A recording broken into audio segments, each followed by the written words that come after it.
तो मार सेना में हमने देख रहे हैं, तो आज का हमारा चिंतन रहेगा। अभी तक हमने मार सेना की पहली सेना देखी, काम सेना। कामा ते पठमा सेना द्वितीया अरति विच्चति, तृतीया खुप्पी पासा ते चतुर्थी तन्ना पहुंचती, पंचम थिन मिद्दते छठा भीरु पहुंचती, सप्तमी विचिकित्सा ते मक्खो थम्बोचते अट्ठमो। और ये आज की 8वीं जो मार सेना हम देखने वाले हैं। तो 7 सेना देखे हमने। पहली काम सेना देखी, दूसरी अरति सेना देखी, तीसरी भूख और प्यास सेना देखी, चौथी तृष्णा सेना देखी, 5वीं आलस सेना देखी, 6वीं डर सेना देखी, 7वीं कुशंका, बहानेबाजी करना, ये भी बड़ी खतरनाक सेना देखी। और आज हम 8वीं सेना, बुद्ध ने जो वहां अपने भिक्षुओं को कहा कि मैं कौन से कैसे कैसे मार सेना से मैंने सामना किया है। तो 8वीं सेना है मक्खो थम्बोचते अट्ठमो। अट्ठमो माने 8वीं सेना है तेरी। हे मार, तू मुझे परास्त करने आया था, लेकिन मैं तेरी सेना को जान गया हूं और तेरे सेना को मैं परास्त कर रहा हूं। मैं युद्ध के लिए तैयार हूं और तेरी सेना को ध्वस्त कर दूंगा, है ना। ऐसा ते नमुची सेना, ऐसा कहते ये तेरी सेना जो है मार, उसको मैं ध्वस्त कर दिया हूं। तो 8वीं सेना कौन सी है? 8वीं सेना है मक्खो थम्बोच ते अट्ठमो। अट्ठमो माने 8वीं सेना, और मक्खो माने ईर्ष्या। ईर्ष्या, और उसके बाद में थम्बो। थम्बोच का अर्थ होता है, थम्बो माने मूढ़ता, जड़ता, जिसको हम कहते हैं जड़, जड़ता, मूढ़ता। तो हम ये 8वीं सेना में हम देखने वाले हैं ईर्ष्या। और ईर्ष्या तो सभी को ईर्ष्या के बारे में बताने की जरूरत ही नहीं है, सभी को मालूम है। ईर्ष्या ईर्ष्या करते रहते, हम जलते रहते हैं। हाँ, हर किसी एक ऐसा अगर भारत का नहीं संपूर्ण विश्व का आदमी देखा तो कोई जलता नहीं होगा, ऐसा नहीं है। कहीं ना कहीं जलन, ये कहाँ से शिक्षा आ गई, क्यों आई पता नहीं, लेकिन बुद्ध कहते हैं कि ये ईर्ष्या में आदमी, ईर्ष्या अर्थात कहाँ से शुरू होती? तो जहां कंपटीशन आती है, जहां कंपटीशन, प्रतियोगिता, इसको हम कहते हैं स्पर्धा। एक प्रकार की स्पर्धा होती है, और ये स्पर्धा में बहुत हम देखते हैं। क्रिकेट का खेल देखिए, वहां कितना अच्छा स्पर्धा होती है, और बड़े हम जय जयकार करते, आनंद लेते हैं। हाँ, 2 पार्टियां होती, अगर इंडियन के साथ में कोई अगर पाकिस्तान खेल रहा तो इंडियन कितने खुश होते हैं। हाँ, और पाकिस्तान की सेना होती, पाकिस्तान की जो टीम होती, तो कितना मजा आता, आनंद आता, और हारते हैं या जीतते हैं तो कितना हम उसका आनंद उठाते हैं। हाँ, तो ये ईर्ष्या, ईर्ष्या हर घर, हर बात में अगर देखा जाए तो हम देखते हैं। और ईर्ष्या अर्थात जलन, है ना, हमारे में कुट-कुट भरी रहती है। और इसका कारण क्या है? इसका कारण कहते हैं कि हमारी मूढ़ता, जड़ता। तो ये 2 बातें बुद्ध कहते हैं कि ये जड़ता के कारण, ये मूर्ता के कारण हम ईर्ष्या में चले जाते हैं। घर में देखिए ना, हमारे घर में परिवर्तन, हमारे घर परिवार से शुरुआत करते हैं, तो हमारे घर से हमें तुलनात्मक जीवन जीते हैं, है ना। हमारे घर में हमारी स्पर्धा चलती रहती है। अगर 3-4 भाई है तो उनका शादी होने के बाद देखिए उनका कितना, घर के ही घर में एक भाई दूसरे के भाई, एक भाई दूसरे भाई के साथ जलन या ईर्ष्या रखता है। और ये घर परिवार से अगर देखे तो सास बहू से लेकर बाप बेटे से लेकर घर में कलह जो होता है, ये ईर्ष्या के कारण ही होता है। इसके पीछे क्या है कि ये जो काम छंद हम कहते हैं, काम छंद काम करता है, अर्थात ये काम छंद मूढ़ता या जड़ता से होता है। और इसलिए इसमें जलन के लिए हम या ईर्ष्या के लिए बहुत कुछ बता सकते हैं। और हमारा जीवन अगर शुरू से अगर देखा जाए तो हम मरते दम तक हम ईर्ष्या में जलते, जलन में जलते जलते ही हम मर जाते हैं। तो इसके ऊपर हमें ध्यान देना है, ये कहाँ से निर्माण होती है। बुद्ध कहते हैं जड़ता से निर्माण होती है, अज्ञानता से निर्माण होती है। जड़ता या मूलता का नाम क्या है? अज्ञानता। और इसलिए बुद्ध कहते हैं इस अज्ञानता को पकड़ो, इस जड़ता को पकड़ो। अगर इसको आप पकड़े तो आप आगे बढ़ सकेगी, विकास कर सकोगे। अगर नहीं पकड़े तो अज्ञान का ईर्ष्या हमारे बढ़ते रहेगी और इतनी बढ़ती रहेगी कि हमें पता ही नहीं चलता। ये आपने एक उदाहरण दिया था, पूज्य भंते उर्गेन संघरक्षित जी ने बहुत ही अच्छा उदाहरण दिया है। और बुद्ध के कहानियों में बहुत आता है उदाहरण। वो उदाहरण छोटा सा है कि एक केकड़े, अगर केकड़े को एक खुले बर्तन में रख दो, एक बाल्टी, ऐसा बड़ा वाला ड्रम ले लीजिए, ड्रम के अंदर बहुत सारे केकड़े डाल दीजिए, केकड़ा, और उसको ढक्कन नहीं लगाने की जरूरत पड़ती, क्योंकि ढक्कन लगाने की जरूरत इसलिए नहीं पड़ती कि कोई केकड़ा बाहर निकल ही नहीं सकता। जैसे ही वो ऊपर उठने के लिए जाता है तो उसके पीछे का जो केकड़ा है उसका टंग खींचकर पीछे करता है और ये ऊपर जाता है। जैसा ये ऊपर जाता है तो उसके पीछे जो रहता है वो केकड़ा उसका टांग खींचकर नीचे करता है। अर्थात तुम डब डब अगर भर के भी रखोगे वो ड्रम को या खुले बर्तन को पूरा भर के भी रखोगे तो भी वो केकड़ा बाहर निकल नहीं सकता बिना ढक्कन से। क्यों? कि उसमें बहुत सारे केकड़े रहते हैं, वो केकड़े एक जैसे ऊपर जाने की कोशिश करता है उसको नीचे खींचता है। तो ये कारण कि किसी को आगे जाने ही नहीं देता। और ये ईर्ष्या का, ये ईर्ष्या होती है। हम भी हमारे ईर्ष्या के कारण, जलन के कारण एक दूसरे का पेश करते हैं और एक दूसरे को आगे जाने के लिए नहीं रोकते, हाँ रोकते रहते हैं। तो इसलिए यहाँ हम ईर्ष्या में इतने चले जाते हैं क्योंकि इसका कारण यह है कि अज्ञानता। और इसलिए बुद्ध धम्मपद में क्या कहते हैं? जयं वेरंग पसवती। क्या कहते हैं? जयं वेरंग पसवती। जय माने जीत और वैरंग माने वैर, वैर शत्रुता। जयं वेरंग पसवती, पसवती ने फैलाना, पसारना, मराठी में पसारने कहते हैं और हिंदी में फैलाना। तो क्या कहते हैं? जय, जो जीत होती है वो अपने दुश्मन निर्माण करते हैं। जयं वेरंग पसवती, अर्थात जो जीत जाता है वो अपने दुश्मन निर्माण करता है, उसके बहुत सारे दुश्मन निर्माण हो जाते हैं। हम देखते हैं ना, चुनाव लड़ते हैं, एक दूसरे को नीचे खींचने की कितनी कोशिश करते हैं। वो दुश्मन अगर कोई जीत जाता है तो उसके दुश्मन बहुत से निर्माण होते हैं, बहुत पैदा हो जाते हैं। और बुद्ध यहाँ कहते हैं कि जयं वेरंग पसवती, जीतने वाले के शत्रु निर्माण होते हैं और इतने शत्रु निर्माण होते हैं कि पूरा घेर जाता है। और इसीलिए जितना भी ये क्या है, खतरा ही है। लेकिन हम जीत के पीछे पड़े रहते हैं कि मैं कैसा जीतूं। प्रतियोगिता क्यों होती है? खेल में देखिए, कोई भी खेल में, कि मैं जीतना चाहिए, लेकिन जितना ये दुश्मनी निर्माण करते हैं। और इसलिए बुद्ध कहते हैं कि ये खेल अच्छा नहीं है, इसके ऊपर उठना पड़ेगा। इसलिए कहते हैं कि जयं वेरंग पसवती दुखम सेति पराजितो। जीतने वाला दुश्मन निर्माण तो करता है, लेकिन क्या कहते हैं? दुखम सेति पराजितो, जो हार जाता है ना। जीतने वाला तो दुश्मन पैदा कर, लेकिन जो हार जाता है वो भी दुखी होता है, बहुत दुख होता है उसको। दुखम सेति यानी वो सो ही नहीं सकता, दुख के कारण सो ही नहीं सकता, क्योंकि हारने के कारण उसको इतना दुख होता है कि वो रात दिन सोचते रहता है कि मैं कैसा हार गया और मैं कैसा इसको अभी नीचे गिराऊं, कैसा उसको कुर्सी से बाहर निकालूं, कैसी कुर्सी हत्या लूं। और फिर वो रात भर मनोरे बांधता है, सपने देखता है कि इसको कैसा नीचे गिराना चाहिए। दुखी रहता है, सदमा में चला जाता है, कभी कभी तो आत्महत्या कर देता है। अगर किसी ज्यादा सदमा हो जाता है तो हार्ट अटैक आकर मर भी सकते हैं। इतना खतरनाक है पराजित होना।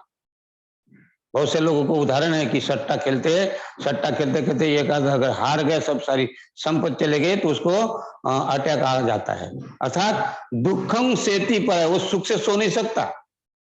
दुखी आदमी कौन? जो पराजित होता है वो इतना दुखी होता है। जीतने वाला तो दुश्मन निर्माण करता है, लेकिन हारने वाला भी दुख में चला जाता है। तो बुद्ध क्या कहते हैं, तुम्हारा हारना और जीत ये दोनों ठीक नहीं है। इसलिए महामंगल सूत्र में इसीलिए कहा गया है, क्या कहा है, फुट्टस्थ लोक धम्मे ही चित्तंग यस्य न कंपति, है ना। क्या कहते, चित्त यस्य न कंपति, अर्थात ये जो चित्त है, ये मन क्या है कि 8 विचलित धर्म में विचलित नहीं होना चाहिए। तो कौन से 8 धर्म में, एक है इसमें हार और जीत। ये हार और जीत, इससे अगर जो विचलित होता है वह भी, उसका चित्त क्या होता है, विचलित अगर हो गया तो वही परिपूर्णता की तरफ नहीं जाता। तो इसीलिए यहाँ कहा है कि हमें ये जो हार जीत के चक्कर में नहीं पड़ना चाहिए। और इसलिए बुद्ध कहते हैं कि ईर्ष्या से हमें दूर रहना। ईर्ष्या नहीं होती, जीत भी हमारे लिए ठीक नहीं है, हार भी हमारे ठीक नहीं।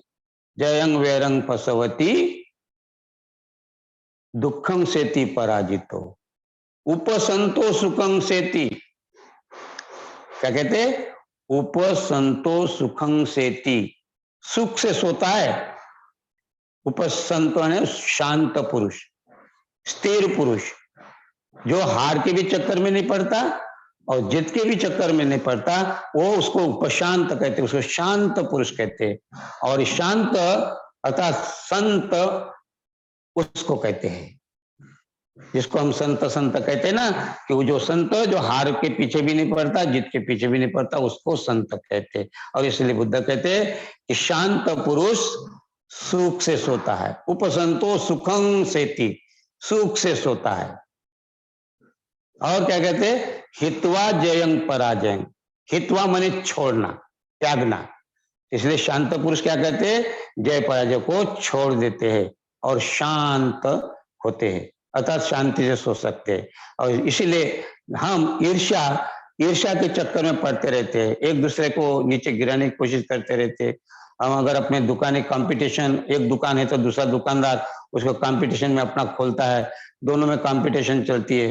तो ये जो ईर्ष्या हमारे कुट में भरी रहती है, तो इस ईर्ष्या से बाहर क्यों नहीं निकलते, उसका कारण कहा है बुद्ध ने। क्या कहा है, मूढ़ता, जड़ता कहते हैं उसको, जड़। और जड़ता के 5 लक्षण बताए बुद्ध ने। आचार्य धर्मकीर्ति ने, जो आचार्य धर्मकीर्ति अभी 6वीं सदी में हो गए हैं, जिसके कारण जिन्होंने एक बहुत ही अच्छा आचार्य धर्मकीर्ति का एक श्लोक है, उसमें श्लोक में कहा मूढ़ता के, जड़ता के 5 लक्षण है, लक्षण बताए उन्होंने जड़ता के, और कहीं ना कहीं हम उसमें फंस जाते। और ये आचार्य शांति देव ने, आचार्य धर्मकीर्ति जो है, ये बहुत विद्वान पंडित हो गए, बहुत ही, मैं कई बार बताया हूँ, कई बार कोई भी प्रसंग आता है तो इस धर्मकीर्ति की कहानी बताया हूँ। ये आचार्य धर्मकीर्ति कुमारिल भट्ट के भांजे थे, बहन का लड़का था धर्मकीर्ति। उसने अपने गोद में खिलाया उसको, अपने गोद में खेला कूदा, उसके पीठ पर बैठकर घोड़ा बनकर उनको खिलाया पिलाया और घुमाया, छोटे से बड़ा किया, और उसको सारे शास्त्र पढ़ाए, जितने पुराण शास्त्र वेद जो कहते, सारी पढ़ाई की, निपुण हो गया था। लेकिन टकरा गया एक बुद्ध के भिक्षु के सामने। और जब बुद्ध भिक्षु को पूछा कि तुम ये, मैं तो सब जानता हूं, तो वो कहते हैं कि मैं भी जानता हूं, मैं इसके और भी ज्यादा जानता हूं। तो उसके बाद में उनका संलाप होता है, और जब उनको लगा कि ये तो अजब बात बताने लगे, मुझे तो खाली शास्त्र ही मालूम था और इनको तो शास्त्र के ऊपर भी मालूम है, तो मुझे भी सिखाओ। तो बोले आपको भिक्षु बनना पड़ेगा। इस प्रकार कहानी वो अलग है, और फिर भिक्षु बन जाता है। तो कुमारिल भट्ट उसको इतना, मैंने इसको पढ़ाया लिखाया, शास्त्र पढ़ाया, पुराण इसका इतना सारे पूर्ण कर लिया, उसके बाद ये बौद्ध भिक्षु बनने की कोशिश कर रहा है, बुद्ध भिक्षु बनने जा रहा है, तो उसको बहुत गुस्सा आ गया। तो उसके बहन को शिकायत की कि बहन देख तेरा पुत्र, मेरी सारी कमाई बेकार गई बचपन से। तो उसके सामने खड़े कर देते धर्मकीर्ति को, तो बोलते माँ आपने मुझे जन्म दिया है, आपका उपकार, आपका एहसान कभी नहीं भूल सकता हूँ। मामा श्री ने मुझे बहुत कुछ पढ़ाया लिखाया, उन्होंने खिलाया पिलाया, मुझे बहुत ही लाड़ प्यार दिया, मैं उनका भी कभी भूल नहीं सकता। लेकिन इससे भी श्रेष्ठ है मुझे जो प्राप्त हो रहा है। निर्वाण को प्राप्त करना है मुझे, मैं समझ गया अरहत्व पद मुझे प्राप्त करना है। ये इससे भी ज्यादा श्रेष्ठ है, माँ बाप से भी श्रेष्ठ है, आपको कभी भूल नहीं सकता, लेकिन मुझे मेरे जीवन से मुक्ति प्राप्त करना है और इसीलिए मैं ये बुद्ध धम्म को स्वीकार किया हूं। नहीं माना तो माँ कहते अब बेटा कहता है तो अब मैं क्या कर सकती हूँ, जाने दो उनको, जिधर उनकी इच्छा है उनको जाने दो, माँ कहती है। लेकिन इसको कुमारिल भट्ट को जलन, देखिए जलन कैसी, ईर्ष्या कैसी होती है कि इसको मैं नेस्तनाबूद कर दूंगा और उन्होंने नेस्तनाबूद करने के लिए कोशिश की है। आपको पता है कि उनको इतना प्रताड़ित किया उसने कुमारिल भट्ट ने कि उनको चपले की माला, उनके चप्पलों की माला उनके क्या कहते हैं गले में डालकर, उनके माथे में कालिक पोतकर, गधे में बिठाकर सारे नगर में घुमाया धर्मकीर्ति को, इतना जलन के मारे। देखिए आदमी जलन में, ईर्ष्या में कहां से कहां तक जाता है। लेकिन उसके बाद भी आचार्य धर्मकीर्ति उन्होंने अपना बुद्ध के जो विचार थे उनको नहीं छोड़ा, इसलिए न्याय शास्त्री कहा गया उसको, न्याय पंडित, न्याय पंडित धर्म कीर्ति। पूरे त्रिपिटक में बौद्ध धम्म के अनुसार उनका बहुत जय जयकार होता है आजकल भी, आज तक उनका जय जयकार होता है। न्याय शास्त्र माने क्या, किसको कहते? तो ये न्याय शास्त्र क्या है? न्यायालय में जो न्याय देते वो न्याय नहीं है।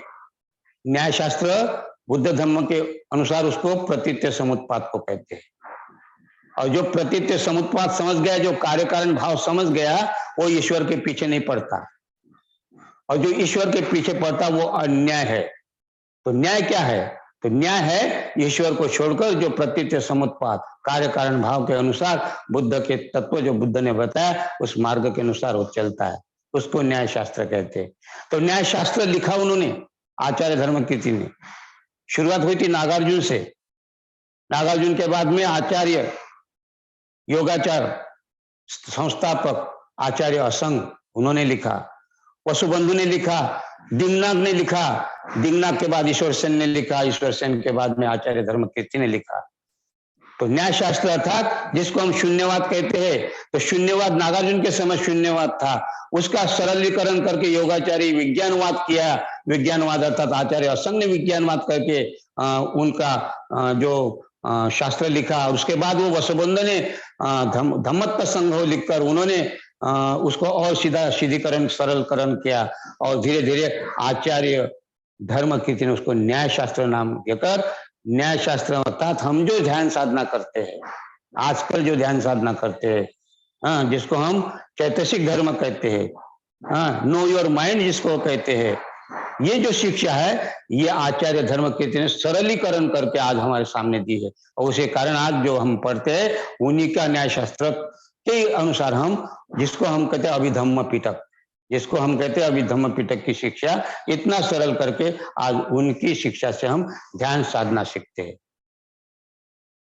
और ये आचार्य जलन के कारण इसने इसकी तौहीन करने की कोशिश की। कुमारिल भट्ट ने उनको घुमाया गधे पर चपला पहनाकर, लेकिन फिर भी वो हारे नहीं। तो ये जलन क्यों, कहां से कहां तक ले जाती जलन, उनका सगा मामा, लेकिन जलन के कारण, ईर्ष्या के कारण उसको आगे नहीं बढ़ता। मूर्ता, और उसने मूर्ता के कारण लिखे आचार्य धर्मकीर्ति ने 5 लक्षण बताए। जड़ता क्यों होती है, तो ये 5 कारण, और इसलिए बुद्ध यहाँ कहते हैं मक्खो थम्बो सत्य अट्ठमो, तो जड़ता के कारण है 5, और वो आचार्य जलन के कारण फिर एक ऐसा ही बोले मैं तुझे तो बर्बाद कर दूंगा धर्मकीर्ति, तूने मुझे धोखा दिया, तुझे मैं बर्बाद कर दूंगा, कुमारिल भट्ट कहता है।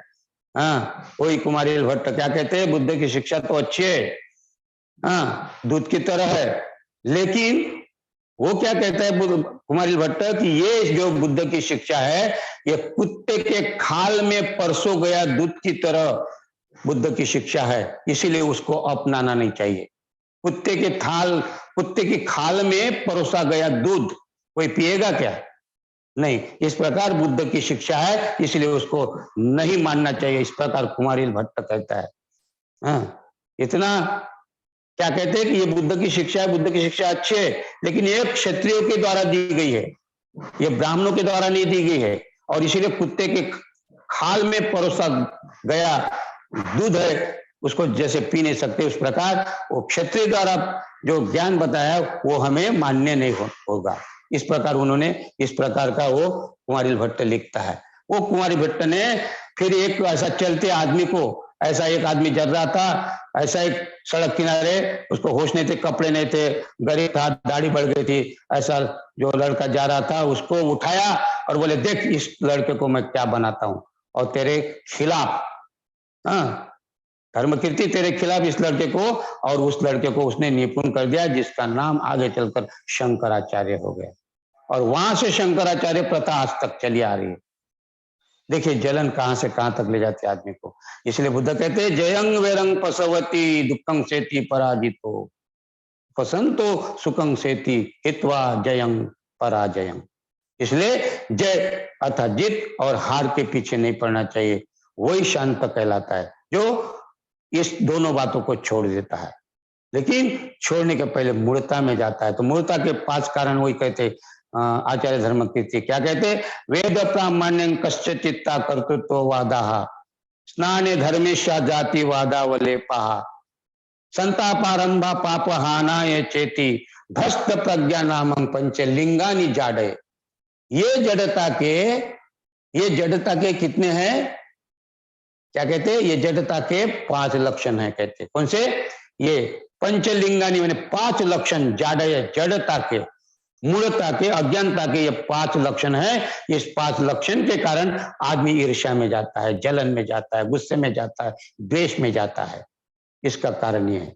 तो पहला कारण क्या कहते हैं, वेद प्रामाण्यं कश्चित् कर्तृत्ववादा, अर्थात ईश्वर को नहीं मानना। ईश्वर को मानना क्या कहते हैं, सृष्टिकर्ता किसी ने ये संसार बनाया, क्योंकि उसको प्रतीत समुद्र मालूम नहीं है, कार्य कारण भाव मालूम नहीं है, इसीलिए वो ईश्वर के पीछे पड़ता है। और ये मूर्ता का, जड़ता का लक्षण पहला क्या कहते हैं, वेद प्रामाण्य, ग्रंथ को मानना, क्या कहते हैं, वेद को मानना, शास्त्र को मानना, ये पहला लक्षण है। और सृष्टिकर्ता ईश्वर को मानना दूसरा लक्षण है, कर्तृत्ववाद अर्थात सृष्टिकर्ता। और तीसरा है स्नान धर्मेश्या, अर्थात गंगा स्नान करना, ये तीसरा लक्षण है मूर्ता का, जड़ता का। और फिर क्या कहते हैं, स्नान धर्मेश्या जातिवादावलेपा, इन लोगों ने जाति जाति में बांट दिया, हमें सबको जाति जाति में बांट दिया, एक दूसरे जाति के साथ में कभी भी नहीं पड़ता, झगड़ा लगा के रखा है, कलह लगा के रखा, ताकि वो एक ना हो। अगर एक हो जाएंगे तो इनकी रोटी रोटी खत्म हो जाएगी। और इसलिए उन्होंने इतनी जातियों में जातियां बांट दिया, जातियों में 12.5 जाति कर दिया। हाँ, तो इसलिए कितनी तो हजारों जातियां हम पढ़ते हैं, सभी को मालूम है कि कितनी जातियों में बांट दिया आदमी, और एक जाति दूसरे जाति से मिलती नहीं। क्यों, अगर ये मिली तो इनका धंधा चौपट हो जाएगा। और इसलिए बुद्ध ने कहा है कि हम जाति के बाहर निकलना चाहिए। बाबा साहब ने कहा कि मुझे जाति विहीन समाज निर्माण करना है, और ये है चौथा लक्षण। और 5वां लक्षण है संतापारंभा पाप हानाय चेति, अर्थात ये पाप से मुक्ति पाने के लिए अपने शरीर को कष्ट देना, जिसको उच्छेदवाद कहते हैं। जिसको हम उच्छेदवादी बन जाते और शाश्वतवादी बन जाते। तो शाश्वतवाद और उच्छेदवाद इसमें छुपा है, अर्थात अपने शरीर को कष्ट देना किसी आत्मा को शांति करने के लिए, किसी ईश्वर को पाने के लिए। और नहीं तो नर्वस होते, फिर तो कभी नर्वस बने हम, कभी अपना जबान काट के देते, कभी हाथ काट के देते, कभी गर्दन काट के देते भगवान के नाम से, देव देवता के नाम से, अपने आप को कष्ट देते, संताप करते, उपवास करते, तापास करते। तो इस प्रकार ये 5 जड़ता के लक्षण है। इस लक्षण के कारण हम, ये जड़ता के कारण हम ईर्ष्या में चले जाते हैं, और इसलिए हमें ये 5 लक्षण से बाहर निकलना है। जिस दिन हम 5 लक्षण से बाहर निकलेंगे तो धीरे धीरे हम जड़ता को खत्म करेंगे और ईर्ष्या भी हम खत्म करेंगे। तो इसलिए हमें मन के ऊपर कार्य करना पड़ेगा। हाँ, और अगली बार हम देखेंगे कि मन कैसा, इदम पुरे चित्तम चारी चारी कंग, ये मन का खेल है, कहते बुद्ध। जड़ता में जाने का कारण क्या है? ये मन है। तो मन कैसा है? इदम पूरे चित्तम चारी चारी कंग। हाँ, यानी छक्कंग यथा कामंग यथा सुखंग। क्या कहते हैं? ये काम सुख के पीछे पड़ने वाला मन, अपने मर्जी के अनुसार किधर भी जाने वाला मन, अपने मर्जी के अनुसार, अपनी इच्छा के अनुसार ये इधर उधर भटकने वाला मन, ये मन ही है सबका जड़। और जड़ता में जाते हैं मन के कारण, और इसीलिए ये जड़ता में कैसे जाते हैं हम अगली बार देखने की कोशिश करेंगे। आज इतना ही समझना है कि हम 5 लक्षण के बाहर जाना है। हाँ, शास्त्रों को, वेद शास्त्र पुराण को नहीं मानना है। दूसरा है सृष्टिकर्ता या ईश्वर को नहीं मानना है। तीसरा है स्नान, गंगा स्नान। आज भी लोग बिना पूजा पाठ करे, बिना नहाए धोए पूजा नहीं करते। ऐसा आज भी मन में एक शंका पड़ी रहती है कि नहीं नहीं, पूजा पाठ नहाने के बाद ही करना चाहिए। गंगा स्नान करना ये एक लक्षण है। चौथा है कि जातिवाद को, हम जातिवाद में भी उपजाति में फंसे हुए। और 5वां लक्षण है कि हमें संताप, अपने शरीर को कष्ट देते हैं ईश्वर के नाम से, आत्मा के नाम से, शांति के नाम से, अपना बलि जब चढ़ाते हैं, शाश्वत और उच्चतवाद में चले जाते हैं। इस प्रकार ये 5 लक्षण के बाद जब निकलेंगे तो निश्चित ही हम शांत हो सकते हैं। तो यही बुद्ध कहते हैं 8वीं सेना बहुत खतरनाक है। हाँ, मक्खो थम्बो सत्य अट्टमो। तो आए, आपने सुना, आपके अंतर्मन को प्रणाम करता हूँ और यहीं रुकता हूँ। आगे